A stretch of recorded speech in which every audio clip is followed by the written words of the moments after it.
예배 시간 중에서 제일 좋은 시간이기도 하고 제일 안 좋은 시간이기도 한 시간이 바로 설교 시간이에요. 설교 시간. 그래서 목사님들이 이런 말 말씀하시더라고요. 목사가 설교하는 중에 조는 분이 계시면은 그 목사 책임이에요.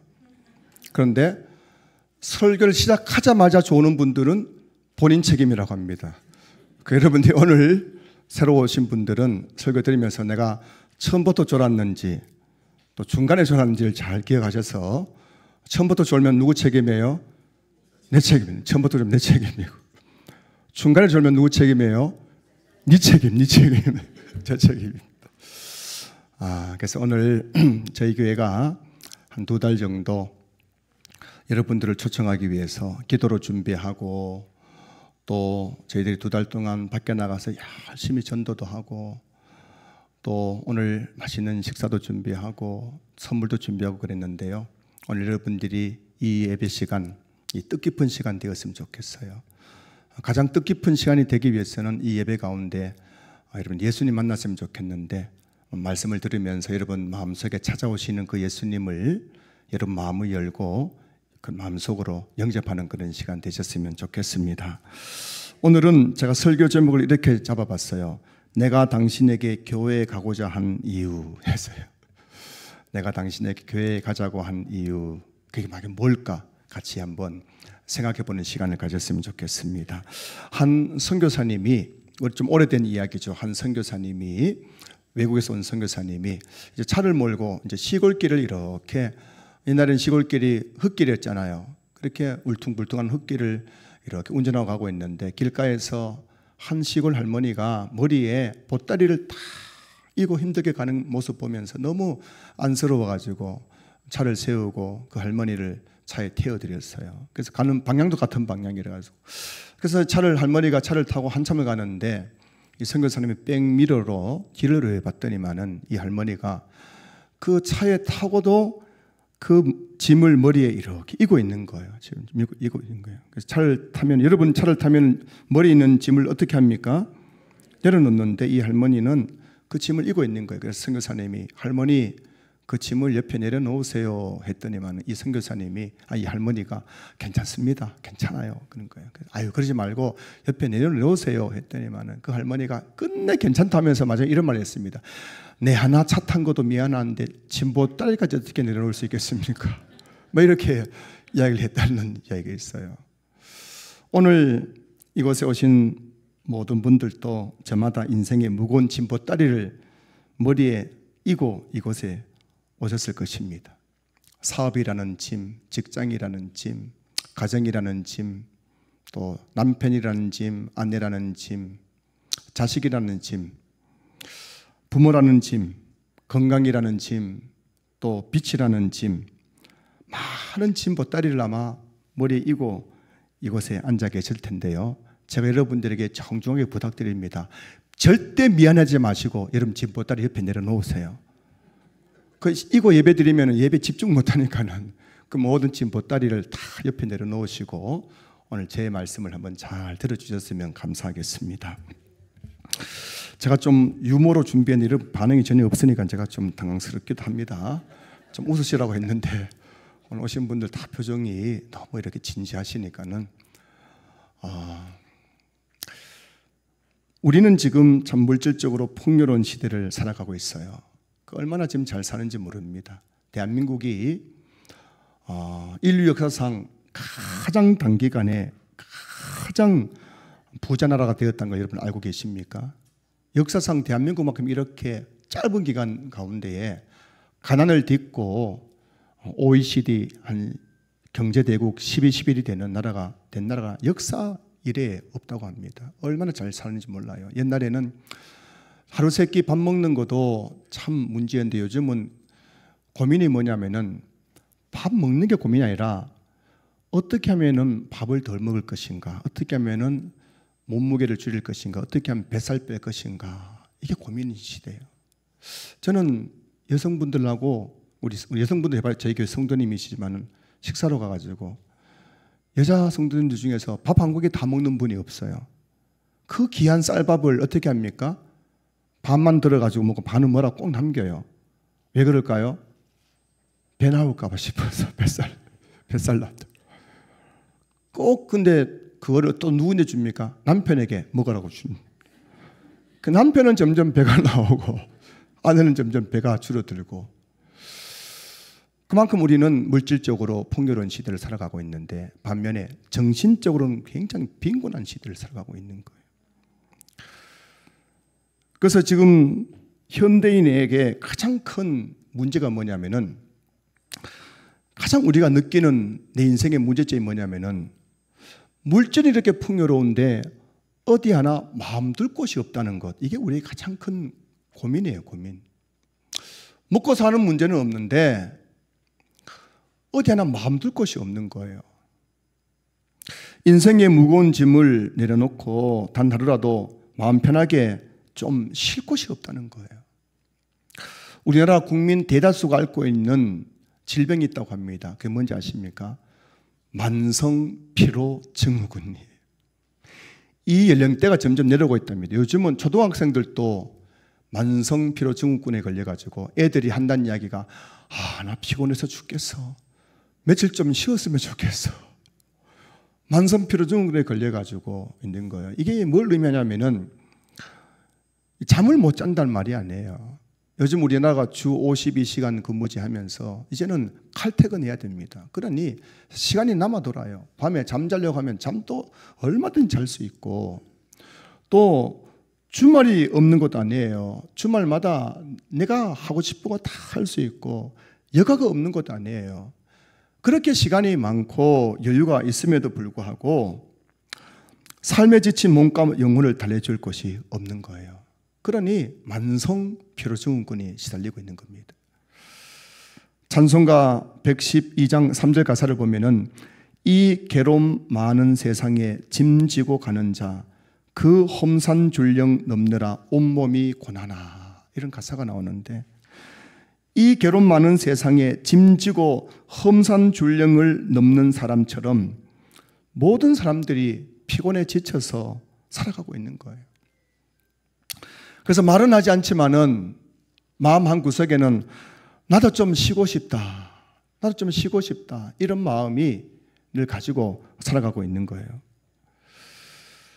모든 사람들이 쉼을 찾고 있어. 쉼. 좀 쉬었으면 좋겠다. 좀 쉬었으면 좋겠다. 진짜 좀 어디 좀 마음 편하게 좀 쉬었으면 좋겠다. 하지만 내가 그렇게 찾고 있는 쉼이 어디에 있는지를 모르는 거예요. 어디에 있는지를 모르는 거예요.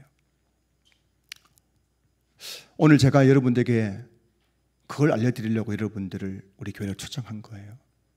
좀 쉬고 싶은데 좀 내 마음을 달래줄 어느 대상, 어느 장소가 필요한데 그걸 찾지 못해서 늘 마음이 허하고 늘 무거운 짐으로 말미암아 그렇게 살아가고 있는 우리의 모습.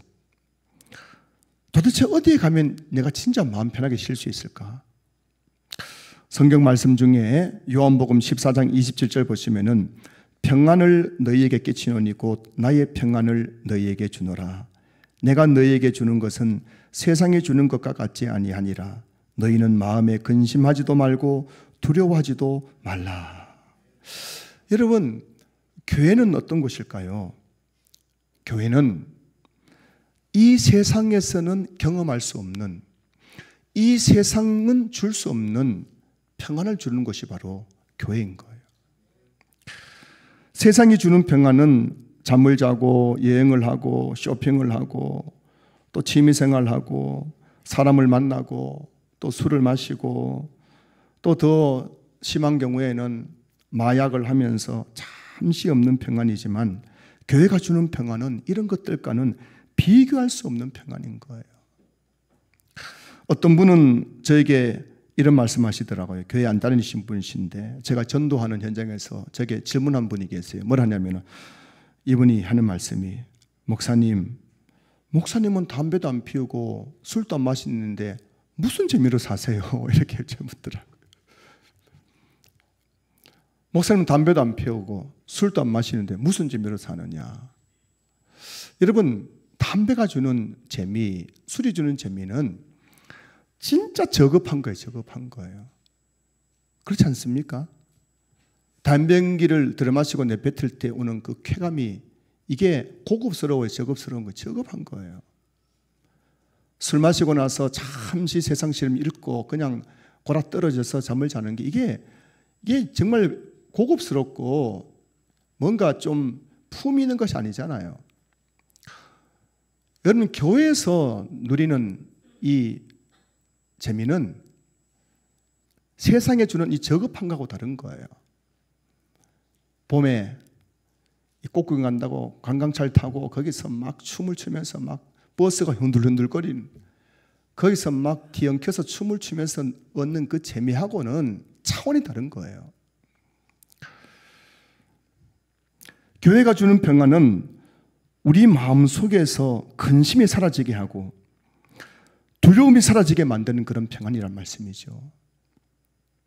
우리나라 기독교 인구는 1천만 명 정도 된다고 하는데요. 국민 5명 중에 1명이 교회 다니는 나라가 대한민국이에요. 왜 이렇게 많은 사람들이 교회를 찾는 것일까요?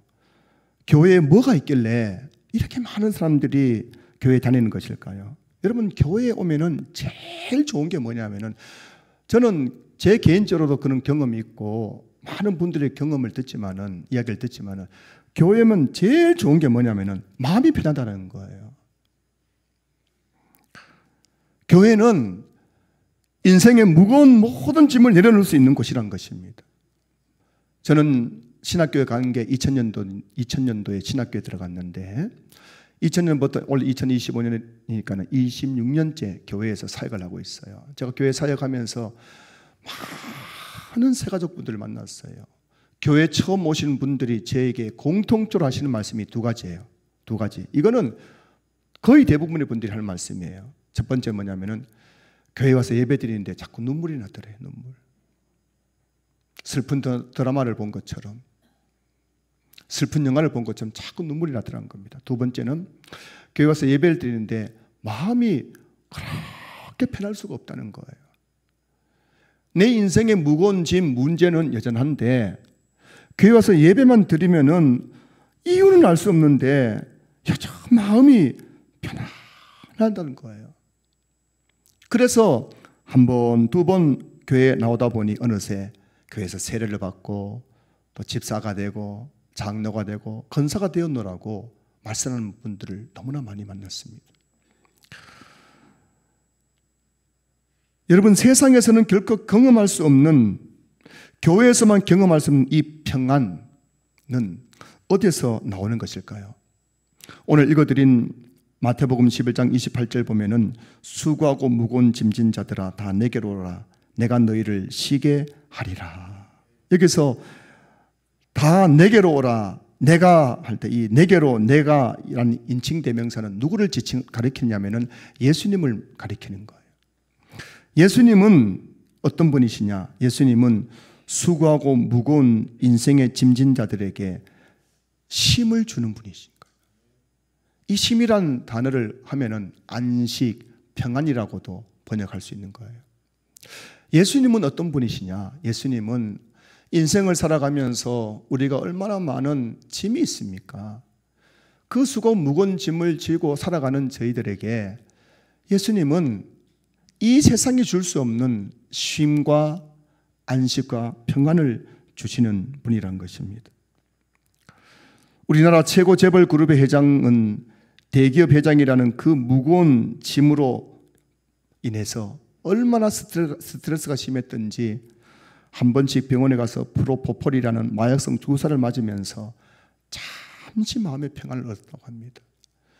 그 프로포폴이라는 주사를 맞고 나서 몇 시간 동안 마음이 안정되면서 딱 자고 나면서 또 그 무거운 대기업 회장님 짐을 가지고 또 살아가는 거예요. 하지만 예수님이 주는 평안은 이런 세상이 주는 평안과는 비교할 수 없는 영원하고 완전한 평안인 것입니다. 찬송가 486장 1절 가사를 보면은 이 세상에 근신된 일이 많고 참 평안을 몰랐었구나. 내 주 예수 날 오라 부르시니 곧 평안이 시리로다. 주 예수의 구원의 은혜로다. 참 기쁘고 즐겁구나. 그 은혜를 영원히 누리겠네. 곧 평안이 시리로다. 참 이 찬송 가사는 저의 인생을 그냥 한마디로 요점 정리해 놓은 것 같아요.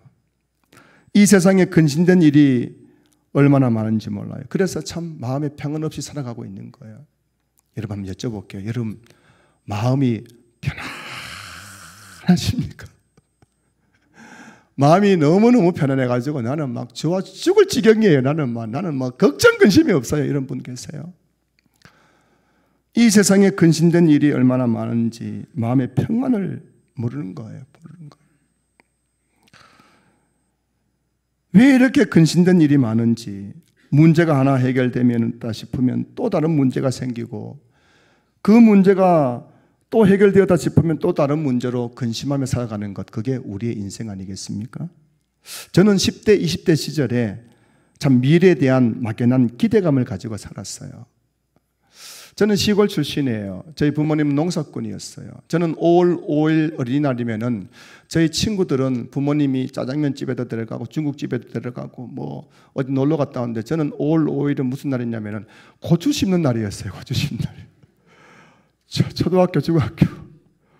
그 꿈 많은 시절에 저는 고추밭에서 부모님 따라 고추를 심으면서 막연한 미래를 꿈꿨어요. 나는 비록 농사꾼 아들로 태어나서 지금 이렇게 어린이날 고추를 심지만 먼 훗날 내 미래에는 뭔가 모를 멋진 인생이 나를 기다리고 있을 것이라고 생각했습니다. 그런데요, 나이 50이 되고 나서야 깨달았습니다. 나의 미래에는 결코 내가 꿈꾸는 그런 멋진 인생이 기다리고 있지 않다는 것을 말입니다. 인생을 살아가면 갈수록 왜 이리 근심된 일이 많은지, 왜 이리 내 마음이 편하지 못한지, 이런 현실적인 내 모습을 발견하게 되는 것입니다.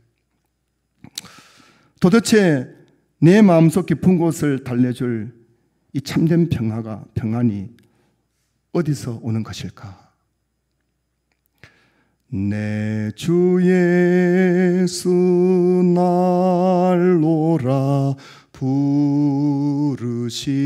부르시니 곧 평안이 시리로다.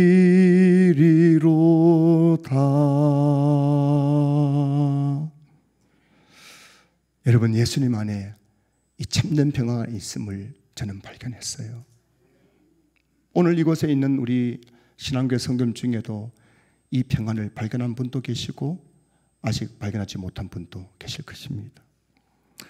예수님께서 주 예수 날 오라 부르실 때에 그 예수님 앞에 나가기만 하면 예수님 우리에게 평안히 쉬는 평안과 안식을 우리에게 주시는 것입니다.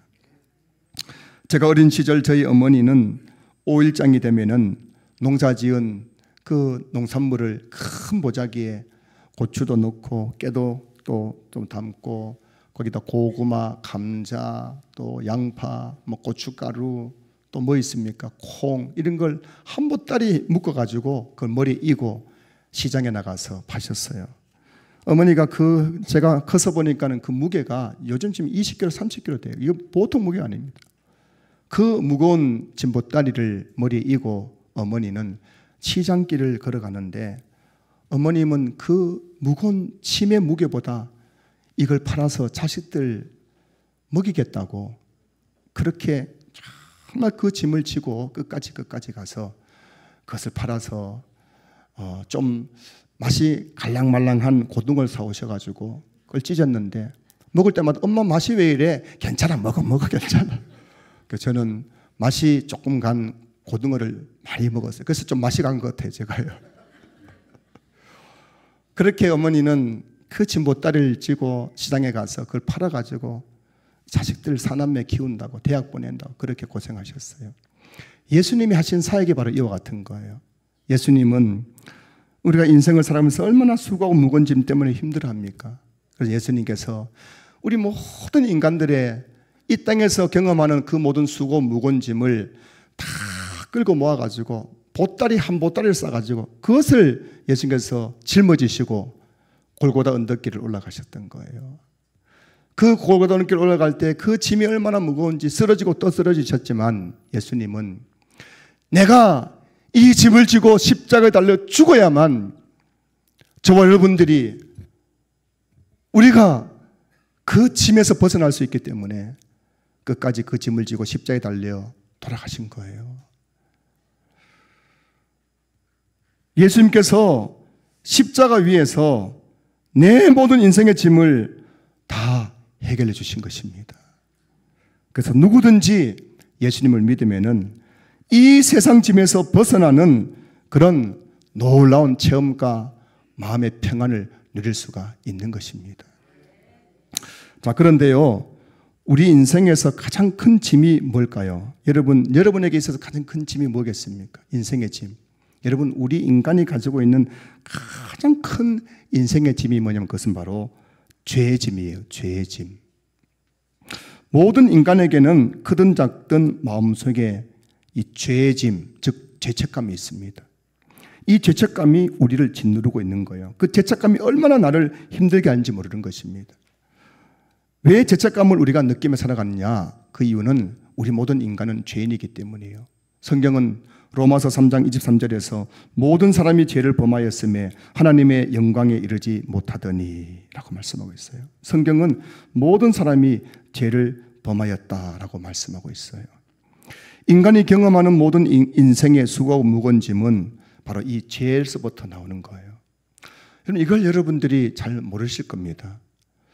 나는 그래도 뭐 먹고 사는 거 큰 문제 없는데 왜 이렇게 내가 사는 게 힘들까? 그 이유는 바로 죄로부터 이 죄의 짐이 너무 나를 짓누르기 때문인 거예요. 여러분을 그렇게 힘들게 만드는 여러분이 그렇게 힘들게 살아가는 이유가 바로 이 죄 때문이죠. 죄의 짐이 여러분을 짓누르고 있기 때문이에요. 그래서 죄의 문제가 해결되지 않으면 인간은 한평생 그 수고하고 무거운 짐에서 벗어날 수가 없는 거예요.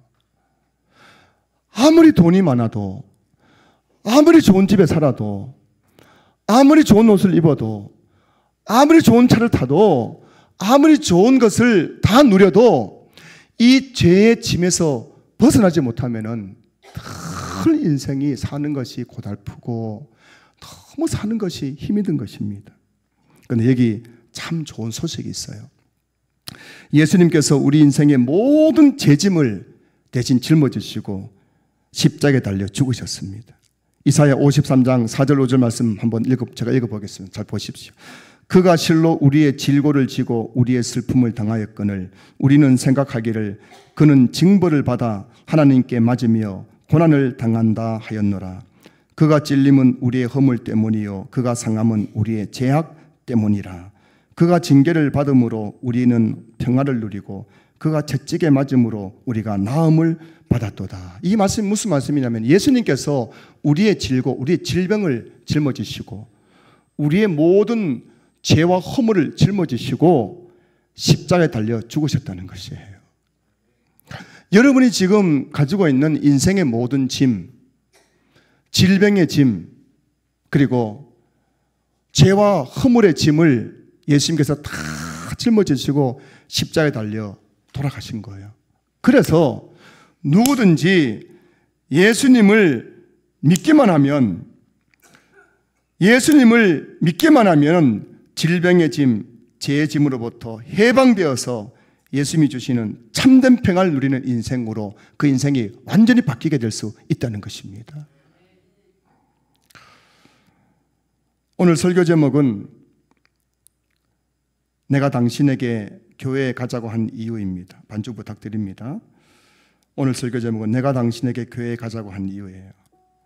우리 교회 성도님들이 오늘 교회 처음 나오신 여러분들에게 교회에 가자고 한 이유가 바로 여기 있는 거예요. 여기 있는 거예요. 여러분들 돈 뜯어먹으려고 사기치려고 교회 가자 한 것이 아니라 여러분에게 있는 그 수고와 무거운 짐을 벗겨드리려고 여러분 이곳에 초청한 거예요. 아무리 좋은 집을 사도 채워지지 않는, 승진했어요. 월급이 올랐어요. 사업하는 분들 매출도 증가했어요. 애들도 썩 잘 자라고 있어요. 그럼에도 불구하고 왜 이렇게 난 힘들지? 그 무거운 세상 짐을 지고 가는 여러분들에게 그 짐을 벗겨드리려고 여러분들을 오늘 교회 가져간 거예요. 교회에 와서 예수님을 만나면 인생의 모든 짐은 벗겨지는 거예요. 여러분이 아무리 힘들다 하더라도 나 정말 힘들어 죽을 지경이에요. 이거 어떻게 할지 모르겠어요. 그러나 예수님 만나면 예수님께서 여러분 그 짐을 벗겨주십니다. 그 짐이 해결되는 거예요. 뿐만 아니라 지쳐있는 우리 마음속에 찾아오셔서 세상에 줄 수 없는 마음의 평안으로 우리 마음을 어루만져 주시는 거예요. 평안을 너에게 주노라.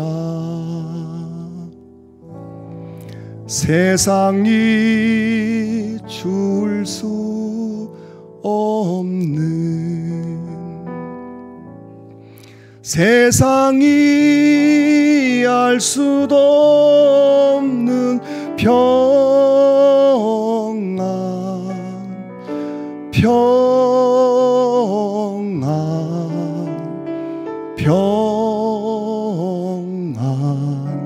평안을 내게 주노. 다시 한번 같이 하겠습니다. 같이 평안을 내게, 평안을 너에게 주노라. 세상이 줄 수 없는, 세상이 알 수도 없는 평안,